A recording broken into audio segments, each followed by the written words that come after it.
Big boss scripted ആണ്.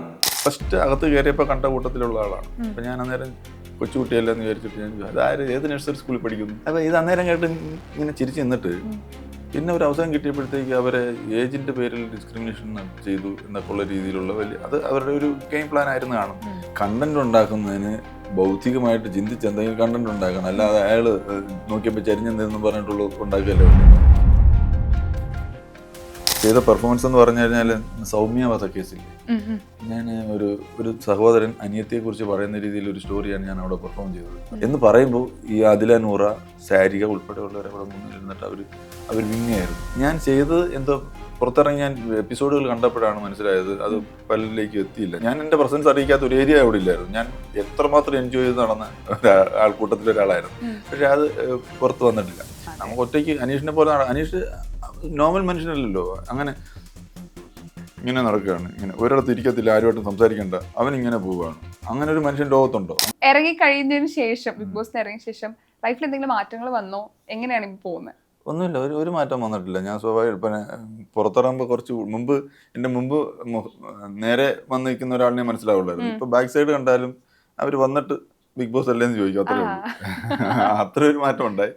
അത് കുറച്ചാൾ കഴിയുമ്പോൾ മാർക്കുമായിരിക്കും, അത്രേ ഉള്ളൂ. വേറെ മാറ്റമൊന്നും എന്നിൽ ഒരു മാറ്റമൊന്നും സംഭവിച്ചിട്ടില്ല. കാരണം ഞാൻ സ്വാഭാവികമായും ഞാൻ എങ്ങനെ പെരുമാറുന്നു അങ്ങനെ തന്നെ അവിടെ പെരുമാറിയിട്ടുള്ളൂ. അതിനപ്പുറം വേറെ എന്തെങ്കിലുമൊക്കെ ചെയ്തെന്നോ അല്ലെങ്കിൽ എന്തെങ്കിലും അതിൻ്റെ പേരിൽ എനിക്ക് എന്തെങ്കിലും കിട്ടിയെന്നോ ഉള്ള ഒരു ചിന്തയൊന്നും എന്നിൽ ഇതുവരെ വന്നില്ല.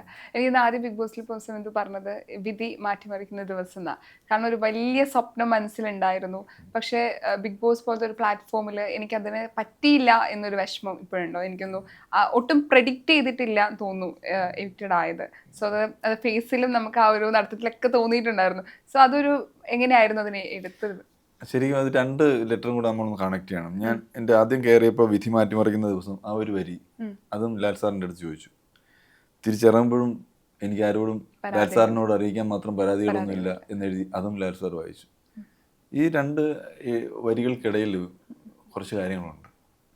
വിധി മാറ്റിമറിക്കുന്ന ദിവസം ഞാൻ എൻ്റെ അവർ ഏഷ്യാനെറ്റിൽ നിന്ന് എൻ്റെ പ്രൊഫൈൽ ഷൂട്ടിന് വന്നപ്പോൾ ഞാൻ ഓൾറെഡി ഓഗസ്റ്റ് 3 എഴുതി വെച്ചതാണ്. ഞാൻ എൻ്റെ അക്ഷരം വായിക്കാൻ പറ്റാത്തതുകൊണ്ട് അവരൊന്ന് മാറ്റി എഴുതിയെന്ന് മാത്രമേ ഉള്ളൂ, ക്യാമറ ഷൂട്ട് ചെയ്യുന്നതിന് വേണ്ടി. ഞാൻ ഡയറി എഴുതുന്ന ശീലമുള്ള ആളാണ്. എന്തുകൊണ്ട് വിധി മാറ്റിമറിക്കുന്ന ദിവസം ഞാൻ അങ്ങനെ ഒരു വാചകം മനസ്സിൽ തോന്നിയെന്ന് വെച്ച് കഴിഞ്ഞാൽ, എൻ്റെ ലൈഫിൽ ഞാൻ ഒരുപാട് പ്രതിസന്ധികളിലും പ്രതിബന്ധങ്ങളിലും എല്ലാം ഒരു മനുഷ്യന് നഷ്ടപ്പെടാനാവുന്നതെല്ലാം നഷ്ടപ്പെട്ടു.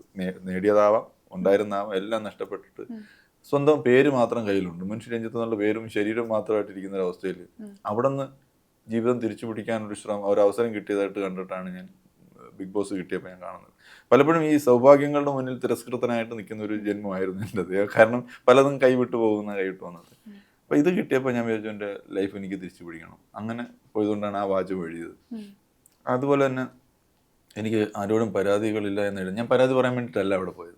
ആരെക്കുറിച്ചെങ്കിലും പരാതി, അയാൾ നുള്ളി, അയാൾ വിച്ചി എന്ന് പറഞ്ഞൊരു ചെറിയ ബാലിശമായ ഒരു പരാതി പറയാൻ വേണ്ടിയിട്ട് ഞാൻ അവിടെ പോയി 100 ദിവസം നിൽക്കാനാണ് പോയത്. 100 ദിവസം ഞാൻ അവിടെ നിൽക്കണമെങ്കിൽ മറ്റുള്ളവരുടെ വ്യക്തിത്വത്തെക്കാൾ ഉയരെയാണ് എൻ്റെ വ്യക്തിത്വം എന്ന് സ്ഥാപിച്ചെടുക്കണം. ഞാൻ അതിനുവേണ്ടി തന്നെയാണ് ഞാൻ പോയത്. അതിനുള്ള ശ്രമങ്ങൾ എൻ്റെ ഭാഗത്തു നിന്ന് ഉണ്ടായിട്ടുണ്ടായിരുന്നു. അത് മൈൻഡ് ഗെയിം എന്നാണ് ബിഗ് ബോസിനെ കുറിച്ച് പറയുന്നത്. പക്ഷെ മൗത്ത് ഗെയിം അല്ലേ അവിടെ നടക്കുന്നുണ്ട്. അപ്പോൾ ഈ വെറും മൗത്ത് വെച്ചിട്ട് കളിച്ചാണ് ആദ്യത്തെ ദിവസം. പക്ഷേ അത് തുടക്കത്തിലൊരു പക്ഷേ നല്ലതായിരുന്നു. അനീഷിനൊക്കെ അത് ഹെൽപ്പ് ചെയ്തിട്ടുണ്ട്. അത് അവിടെ നിന്ന് മാറ്റി ഇപ്പോൾ 3ാമത്തെ ആഴ്ച ആകുമ്പോഴത്തേക്ക് അതിൽ മാറ്റങ്ങളൊക്കെ വന്നു. സ്വാഭാവികമായിട്ടും മാറ്റം വരും. അയാളുടെ ഒരു ബഹളത്തിൽ ചുറ്റിപ്പറ്റി എല്ലാം അങ്ങോട്ടേക്ക് തന്നെ ഫോക്കസ് പോയിരിക്കുകയായിരുന്നു. മറ്റൊരാൾക്കും വേറെ എന്തെങ്കിലും ഒന്ന് ചെയ്യാനുള്ളൊരു സാധ്യതകൾ പോലും അവിടെ ഇല്ലാത്ത രീതിയിലാണ് ഫസ്റ്റ് വീക്ക് പോയത്. ആ ഫസ്റ്റ് വീക്കിൽ തന്നെ ഞാൻ ഒരിക്കലും പ്രതീക്ഷിച്ചില്ല. ഞാനെന്നല്ല, എന്നെ അടുത്തറിയാവുന്ന എന്നോട് ചേർന്ന് നിൽക്കുന്ന ആരും വിചാരിച്ചിട്ടുണ്ടാവില്ല രഞ്ജിത്ത് ഫസ്റ്റ് വീക്കിൽ പോകുന്നത്. കാരണം അവിടെ കൊടുക്കാനുള്ള എന്തൊക്കെയോ എൻ്റെ കയ്യിലുണ്ടെന്ന് എനിക്കും ധാരണയുണ്ട്, എന്നെ അറിയാവുന്നവർക്കും ധാരണയുണ്ടായിരുന്നു. പക്ഷെ അതൊന്നും ചെയ്യാൻ പറ്റാതെ, ഞാൻ ആരാണ് എന്താണെന്ന് പറയാൻ പറ്റാതെ പുറത്തു വന്നു എന്നുള്ളൊരു വിഷമമില്ലാതില്ല. വിഷമമില്ലെന്നൊക്കെ പറഞ്ഞ അഹങ്കാരമായി പോയി. എനിക്ക് ആളുകൾ ഇറങ്ങി കഴിഞ്ഞിട്ട് ഏറ്റവും കൂടുതൽ പറയുന്നത് ഒരു സ്ട്രോങ് കണ്ടസ്റ്റന്റ് ആയിരുന്നു, ഒരവസരം കൂടെ അദ്ദേഹത്തിന് കൊടുക്കണമെങ്കിൽ, എനിക്കൊരു ഫസ്റ്റ് വീക്ക് എവിക്ഷൻ ഇല്ലായിരുന്നെങ്കിൽ അദ്ദേഹത്തിന്റെ ഗെയിം പുറത്തെടുത്തേനെ എന്ന് ഒത്തിരി പേരുകൾ പറഞ്ഞിട്ടുണ്ടായിരുന്നു. ശരിക്കും അങ്ങനെ ഒരു 1 വീക്ക് വെയിറ്റ് ചെയ്ത് അല്ലെങ്കിൽ 7 days വെയിറ്റ് ചെയ്ത് ഇനിയാണ് എൻ്റെ കളി എന്നൊരു പ്ലാനിങ് ഉണ്ടായിരുന്നു മനസ്സിലായി. കളി എന്ന് പറഞ്ഞാൽ അവിടെ ചെന്നപ്പോൾ മുതൽ തന്നെ എൻ്റെ പ്രസൻസ് അറിയിക്കാനുള്ള സാധ്യതകൾ, എൻ്റെ കയ്യിലുള്ള മെറ്റീരിയലുകൾ എല്ലാം ഞാൻ ഉപയോഗിച്ചിട്ട് തന്നെയാണ് നിന്നത്. അല്ലാതെ ഞാൻ എവിടെയെങ്കിലും സൈലൻ്റ് ആയിട്ട് നിന്നിട്ടില്ല.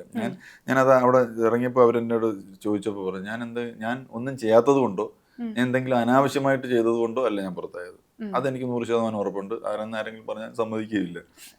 പക്ഷേ ഞാൻ ചെയ്തത് എന്തോ പുറത്തിറങ്ങി ഞാൻ എപ്പിസോഡുകൾ കണ്ടപ്പോഴാണ് മനസ്സിലായത് അത് പലരിലേക്കും എത്തിയില്ല. ഞാൻ എൻ്റെ ഏരിയ എന്ന് പറഞ്ഞാൽ ഞാൻ എൻ്റെ പ്രസൻസ് അറിയിക്കാത്ത ഒരു ഏരിയ അവിടെ ഇല്ലായിരുന്നു. ഞാൻ എത്രമാത്രം എൻജോയ് ചെയ്ത് നടന്ന ആൾക്കൂട്ടത്തിലൊരാളായിരുന്നു.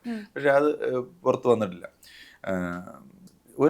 രണ്ടാമത്തെ ആഴ്ചയാണ് ശരിക്കും പറഞ്ഞാൽ ലൈഫ് സ്റ്റോറി പറയുന്നത്. ഒരു ലൈഫ് സ്റ്റോറി പറയാനുള്ള ഒരു അവസരം കിട്ടുക. അപ്പം എന്നെ കുറിച്ച് അധികം ആർക്കും അറിയില്ല. മുൻഷി രഞ്ജിത്ത് അയാൾ അവിടെ അഭിനയിക്കുന്നുണ്ട്, ഇതിനകത്ത് സീരിയലൊക്കെ കണ്ടിട്ടുണ്ട് എന്നുള്ളതല്ലാതെ അതിനപ്പുറം ഞാനാണ് what is Ranjith, who is Ranjith ആർക്കും അറിയില്ല. അത് പറയാനുള്ളൊരു അവസരം എനിക്കുണ്ടായാൽ ആളുകൾ എന്നെ അറിയും, എൻ്റെ ഹൃദയത്തിലേക്ക് കുറച്ചുകൂടെ അടുത്ത് വരും, അല്ലെങ്കിൽ അവരുടെ ഹൃദയത്തിലേക്ക് എനിക്ക് പോകാൻ പറ്റും. അടുത്തത് പിന്നെ പെർഫോമൻസിനുള്ളൊരു സ്പേസ് ഉണ്ടായിരുന്നു. സെക്കൻഡ് വീക്കിലാണ് ഇത് രണ്ടും സംഭവിക്കുന്നത്. പെർഫോമൻസിനുള്ള സ്പേസ് എന്ന് പറഞ്ഞാൽ ഞാൻ മനോഹരമായി ഒരു പെർഫോമൻസ് അവിടെ നടത്തിയിരുന്നു. ഒരു നൈറ്റിൽ എന്നെ പുകഞ്ഞുള്ളി പുറത്തെന്ന് പറഞ്ഞ് പുറത്തിരുത്തിയ ദിവസം രാത്രിയിൽ ഞാൻ നല്ല ഗ്രൂപ്പിൽ കുറേ പെൺകുട്ടികളും ശരത്തും അക്ബറും എല്ലാവരും കൂടി ഇരിക്കുന്നിടത്ത് ഒരു 10-12 പേരുടെ മുന്നിൽ ഞാൻ പെർഫോമൻസ് നടത്തി. അവരെ എല്ലാം കണ്ണ് നനയിപ്പിച്ച ഒരു പെർഫോമൻസ് ചെയ്തു. അത് ഒക്കെ ഒന്നും പുറത്ത് വന്നിരുന്നു. അത് രണ്ട് കാര്യങ്ങളും വന്നിരുന്നെങ്കിൽ എനിക്ക് കുറച്ച് നാൾ പുറത്ത് പോയിട്ട് വരില്ലായിരുന്നു. കുറച്ച് നാളത്തേക്ക് ആരും എന്നെ നോമിനേറ്റ് ചെയ്യില്ല, ആരെങ്കിലും എനിക്ക് വോട്ട് കിട്ടാതെ വരില്ലായിരുന്നു. പക്ഷെ അതിനും സാധിച്ചില്ല. അതിന്റെ ഒരു വിഷമം മനസ്സിലായി. പിന്നെ തീർച്ചയായിട്ടും ഞാൻ ഈ ചെയ്ത പെർഫോമൻസ് എന്ന് പറഞ്ഞു കഴിഞ്ഞാൽ സൗമ്യ വധക്കേസില്ലേ, ഞാൻ ഒരു സഹോദരൻ അനിയത്തിയെക്കുറിച്ച് പറയുന്ന രീതിയിൽ ഒരു സ്റ്റോറിയാണ് ഞാൻ അവിടെ പെർഫോം ചെയ്തത്. അപ്പോൾ ശരിക്കും ആദ്യമായിട്ട് ഇയാളാണ് ആ അനിയത്തിയെ ട്രെയിനിൽ പിടിച്ച് കൈ പിടിച്ച് ഉയർത്തി കൊണ്ടുപോയത്. അപ്പോൾ എൻ്റെ കൈ പിടിച്ച് അവൾ ആദ്യം ട്രെയിനിൽ കയറിയത്. എന്നാൽ അയാൾ വളരെ വേദനയോടെ പറയുകയും ആ ട്രെയിനിൽ വെച്ച് തന്നെ അവൾ മരിക്കപ്പെടുകയും ചെയ്യുന്ന ഒരു സാധനത്തിൽ പറയുമ്പോഴത്തേക്ക് നമ്മുടെ നാട്ടിലുള്ള എല്ലാ പെൺകുഞ്ഞുങ്ങൾക്കും വേണ്ടി ഞാൻ പറയുന്ന അതിനകത്ത് ഒരു സെൻറ്റൻസ് ഉണ്ട്. തിരക്കുള്ളൊരു ബസ്സിലോ തിരക്കുള്ള ഒരു പാർക്കിലോ ആൾക്കൂട്ടത്തിനിടയിൽ എവിടെയെങ്കിലും വെച്ച് നിങ്ങളുടെ വളർച്ചയെത്താത്ത ശരീരത്തിന് നേരെ ഒരു വൃത്തികെട്ട കൈ നീട്ടി വന്നേക്കാം, കരുതിയിരിക്കുക. സൂര്യൻ കത്തിച്ചൊലിച്ച് ഉച്ചയ്ക്ക് മുകളിൽ നിൽക്കുമ്പോൾ പോലും കത്തിച്ച് പിടിച്ച ഒരു ചൂട്ട് നിങ്ങളിലേക്ക് കരുതണം, കാരണം നിങ്ങളെ സൂക്ഷിക്കാൻ നിങ്ങൾ മാത്രമേ ഉള്ളൂ എന്ന് പറയുമ്പോൾ ഈ ആദില, നൂറ, സാരിക ഉൾപ്പെടെയുള്ളവർ അവിടെ മുന്നിലിരുന്നിട്ട് അവർ വിങ്ങയായിരുന്നു. അപ്പം ആ ഒരു പെർഫോമൻസിലേക്ക് ഞാൻ അവിടെ എത്തുക 2 ദിവസം കഴിഞ്ഞപ്പോഴത്തേനും ആണ് ആദിലയും അനീഷും തമ്മിൽ അവരുടെ ഒരു ചെറിയ ഫാമിലി, ചെറിയല്ല ഒരു ഭീകരമായ വിഷയമായിട്ട് സംസാരിച്ച് അവൾ ഭയങ്കരമായിട്ട് ഇമോഷണലായി പോവുകയും ചെയ്തു. ആ കുട്ടി എൻ്റെ അടുത്താണ് ഏറ്റവും കൂടുതൽ സത്യത്തിൽ എന്നെ കെട്ടിപ്പിടിച്ച് കുറേ നേരം കരയുകയായിരുന്നു. ഞാനാണ് സാന്ത്വനിപ്പിച്ചത്. പക്ഷെ അതൊന്നും നമ്മൾ എപ്പിസോഡ് കാണുമ്പോഴത്തേക്ക് അവിടെ ഒന്നും ഞാനില്ല, അവിടെ അങ്ങ് പിക്ചറിലില്ല. അപ്പോൾ എനിക്കങ്ങനെ എൻ്റെ കയ്യിൽ ഉണ്ടായിരുന്നു എടുക്കാനായിട്ടുള്ള ടൈമോ അവസരമോ കിട്ടിയില്ല എന്നുള്ള ഒരു വിഷമം മാത്രമേ ഉള്ളൂ. അത് ഞാൻ ഇനി എനിക്ക് പുറത്തു വന്നാലും ചെയ്യാമല്ലോ. ഇനി ഒരു തവണ കൂടെ അവസരം കിട്ടാണ് ബിഗ് ബോസിൽ പോവാൻ, അല്ലെങ്കിൽ എപ്പോഴും നമുക്ക് അതിന് സാധ്യതയുണ്ട്. ആദ്യമായിട്ട് എവിക്റ്റഡ് ആവുന്നവർക്ക് ഒരു സാധ്യത കൂടെ ഉണ്ട്. സോ അത് മനസ്സിലുണ്ടോ, അല്ലെങ്കിൽ ഒരു തവണ അവസരം ഞാനിപ്പോഴും പ്രതീക്ഷിക്കുന്നു. ഇത് 3ാമത്തെ പ്രാവശ്യമാണ് എന്നെ ബിഗ് ബോസിലേക്ക് വിളിക്കുകയും തിരഞ്ഞെടുക്കപ്പെടുകയും ചെയ്യുന്നത്. അപ്പോൾ അന്ന് പ്രതീക്ഷിച്ച പോലെ തന്നെ ഇപ്പോഴും ഞാൻ പ്രതീക്ഷിക്കുന്നു 100 ദിവസത്തിനിടയിൽ എപ്പോഴെങ്കിലും ഒരു വിളി വന്നേക്കാമെന്ന് ഞാൻ പ്രതീക്ഷിക്കുന്നുണ്ട്, ആഗ്രഹിക്കുന്നുണ്ട്. അപ്പോൾ ശരിക്കും ഞാൻ റിവൈസ് ചെയ്തുകൊണ്ടിരിക്കുക. എനിക്ക് എന്തെങ്കിലും പാളിയോ, അവരെൻ്റെ അടുത്ത് ചോദിച്ചിട്ട് രഞ്ജിത്തിന് എവിടെയാണ് പാളി പോയത്, ഞാൻ പറഞ്ഞു എനിക്കെങ്ങും പാളി കിട്ടില്ല, ഞാൻ അവിടെ ഉണ്ടായിരുന്നു ഓരോ നിമിഷം. ഉറങ്ങേണ്ട സമയം ലൈറ്റ് ഓഫ് ആയാൽ ഞാൻ പോകും. ആ സമയത്ത് പിന്നെ കുശുകുശിക്കലും പരദൂഷണം പറച്ചിലും ഞാൻ ഇരിക്കാറില്ല. ലൂസ് ടോക്ക് എനിക്കില്ല. ഞാൻ ശാരികയെ വിളിച്ചിരുത്തിയിട്ട് ശാരികയുമായിട്ട് സീരിയസ് ആയിട്ടുള്ള സംസാരിച്ചിട്ടുണ്ട്, ഹോട്ട് സീറ്റ് ഇന്റർവ്യൂസ് ചെയ്തിട്ടുണ്ട്, അതുപോലെ മറ്റുള്ളവർക്ക് വിളിച്ച് അല്ലെങ്കിൽ എന്തെങ്കിലും ജോക്കുകൾ പറഞ്ഞിട്ടുണ്ട്. അല്ലാതെ അവിടെ ഇരുന്നിട്ട് ആൾ കണ്ടു അതുകൊണ്ട് ആ പറച്ചിലിന് എനിക്ക് താല്പര്യമില്ല. ഞാനത് പക്ഷെ അതൊക്കെ ആയിരിക്കും പ്രേക്ഷകർക്ക് കൂടുതലും താല്പര്യം ഉണ്ടാവുക. അത് ഞാൻ ചെയ്തിട്ടില്ല. ചിലപ്പോൾ അതൊക്കെ എൻ്റെ പാഴ്ചകളാണെങ്കിൽ ഇനി ബോധപൂർവ്വം ആരെങ്കിലും കുറിച്ച് കുശുമ്പും മുന്നായും പറഞ്ഞ് അവിടെ നിൽക്കാം, അല്ലെങ്കിൽ തന്നെ എന്താണ്. പക്ഷെ ഇപ്പൊ ആ 1 വീക്കിലെ എല്ലാം മാറിയല്ലോ, കംപ്ലീറ്റ് സ്ട്രാറ്റജികൾ മാറി. ഗെയിംസ് വന്ന് ടീം ബോണ്ടിങ് ഉണ്ടായി. അങ്ങനെ വരുമ്പോഴത്തേക്ക് അതിന്റെ സ്വഭാവം കംപ്ലീറ്റ് മാറി. ഇനി കൂടുതലും ബുദ്ധി ഉപയോഗിച്ചുള്ള പ്ലാനിങ്ങുകളാണ് നടക്കുക. അവിടെയൊക്കെ സിമ്പിൾ, ഞാൻ നേരെ നിന്ന് കൊടുത്താൽ മതി, അവിടെ ചെയ്യാൻ കുറെ കാര്യങ്ങളുണ്ട്. ഈ സീസൺ ഒത്തിരി ആളുകൾക്ക് ഒരു 7ന്റെ പണി, അതിന്റെ പല ഗെയിമുകൾ പ്രേക്ഷകർക്ക് ഒത്തിരി ഇഷ്ടപ്പെട്ടിട്ടുണ്ട്. സോ ബിഗ് ബോസ് നമ്മൾ പുറമേ കാണുമ്പോൾ ഇത് കുറച്ച് ടഫാണെന്ന് തോന്നും, അകത്ത് കയറുമ്പോൾ സിമ്പിൾ ആയിട്ട് തോന്നാം, തിരിച്ചും സംഭവിക്കാം. ശരിക്കും ബിഗ് ബോസിന്റെ അകത്ത് കയറിയ സമയത്ത് എന്തായിരുന്നു രഞ്ജിത്തേട്ടന് തോന്നിയത്? ബിഗ് ബോസ് കാണുന്നവർക്ക് പ്രത്യേകിച്ച് അതിനകത്ത് നിന്ന് എന്തെങ്കിലും കിട്ടുമോ എന്ന് എനിക്കറിയില്ല. പക്ഷെ അതിൽ പോകുന്നവർക്ക് അതൊരു എക്സ്പീരിയൻസ് ആണ്. അങ്ങനെ ഒരു അവസ്ഥ നമ്മൾ നിത്യജീവിതത്തിൽ 1 മണിക്കൂറിൽ ഇടയിൽ ഒരു പ്രാവശ്യമെങ്കിലും നമ്മൾ മൊബൈൽ ഫോണിലേക്ക് നമ്മുടെ അറ്റൻഷൻ പോകും. അവിടെ ചെന്നിട്ട് 7 ദിവസവും എൻ്റെ ഫോണില്ല എന്നുള്ള കാര്യം ഞാൻ ചിന്തിച്ചിട്ടേ ഇല്ല. ഒരുപക്ഷെ ഞാൻ കുറച്ച് ഫോൺ ഉപയോഗിക്കുന്ന ആളായതുകൊണ്ടാണെന്ന് എനിക്കറിയില്ല. ആർക്കും അങ്ങനെ തോന്നിയായിട്ട് ആരും പറഞ്ഞില്ല. പിന്നെ നമ്മൾ വേറൊരു സ്ഥലത്താണ് നിൽക്കുന്നത്, വേറെ കുറച്ച് ഗ്രൂപ്പിലാണ്, അങ്ങനെ ഒരു ചിന്ത. കാരണം എന്നെ സംബന്ധിച്ചിടത്തോളം 5-6 പേരെങ്കിലും നേരത്തെ അറിയാവുന്നവരുണ്ട് എന്നുള്ളത് ഒരു പ്ലസ് പോയിന്റ് ആയിരിക്കാം. അല്ലെങ്കിൽ തന്നെ അവിടെ അത് മറ്റൊരു സ്ഥലത്താണ്, നമ്മളൊരു ടൂറിന് പോയി എൻജോയ് ചെയ്ത് നിൽക്കുന്നു, അതിനിടയിൽ ചില സംഘർഷങ്ങൾ ഉണ്ടാകുന്നു.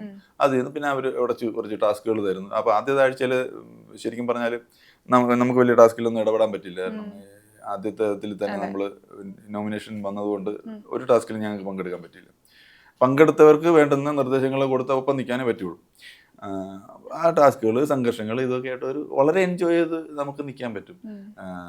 പിന്നെ 100 ദിവസം നിൽക്കുക എന്നുള്ളൊരു ഒരു ലക്ഷ്യം മനസ്സിലുണ്ടെങ്കിൽ ചിലപ്പോൾ നമ്മൾ കുറച്ച് ക്രൂക്കഡാകുകയും കുറച്ച് കൂടുതൽ കാര്യങ്ങൾ ചിന്തിക്കുകയും ചെയ്യും, എങ്ങനെയും എനിക്ക് നിന്നേ പറ്റൂ എന്നുള്ളത്. പക്ഷേ ഇതൊന്നും അല്ലാതെ തന്നെ ക്ലിയർ റൂട്ടിൽ പോയാൽ 100 ദിവസം വരെ എത്താൻ പറ്റുന്ന ചില പേഴ്സണാലിറ്റീസും ഉണ്ട്.